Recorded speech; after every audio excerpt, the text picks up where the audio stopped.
What's up, everybody? Welcome to Podcast Now. I'm Alex, and in this video, we gotta talk about a PlayStation something, as I believe it was said in the clip from Jeff Grubb.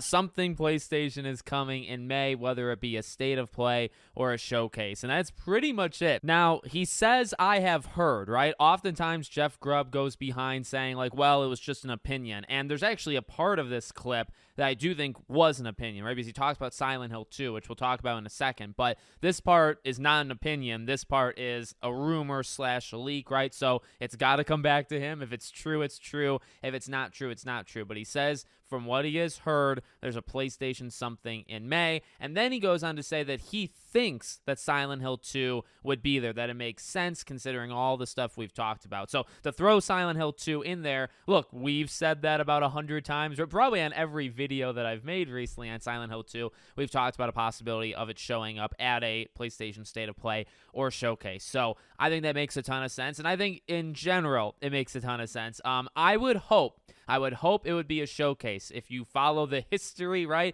literally last May, I think it was very, very end of May, PlayStation did a showcase, and I believe it was not very good. That's my opinion. That was the one, in case you're wondering or forgot, that was very, very heavily where I would say 8 out of 10 games, I don't think there's actually 10, but 80% of the games were live service, right? Last year was their live service push, and they did it in their showcase, right? And then they really didn't do much more until the fall when they kind of kicked it in what, again, my belief to be a higher gear. So I think it makes sense if you're just following the past of when they normally do these things. Xbox is probably going to come in, or Microsoft, right, and do something sometime around the June period. I wouldn't be surprised if EA does something, like they're going to show Dragon Age, so whether that's at Summer Game Fest with Jeff Keighley or whether they do their own thing.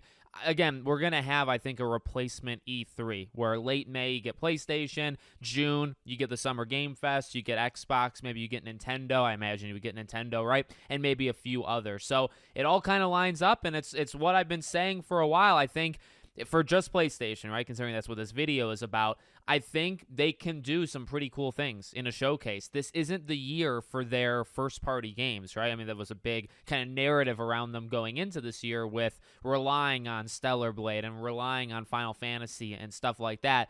But they really have, I think, a probably, right, a good list of games coming in the next couple of years. So I would not be shocked if this was the time for Ghost of Tsushima 2 to reveal itself. Maybe Wolverine to come back out there. Now, so much of Wolverine has leaked, but officially, right, it hasn't really been shown. So maybe you do something there. I think we would get a good sense for the next, year and a half, 2 years. They would show stuff of that nature at this showcase. So definitely something we'll be keeping an eye on. Hopefully I'd be able to co-stream it. I definitely would want to. It just depends on the day. But we'll keep an eye on any rumors or anything like that. But I would imagine late May. I mean, I would kind of actually be shocked if it was early or mid-May. So I think late May is when this is going to happen. So let me know what you guys think in the comments. Make sure, as always, you're subscribed to the channel, bell icon turned on. I hope to see you all on the next one.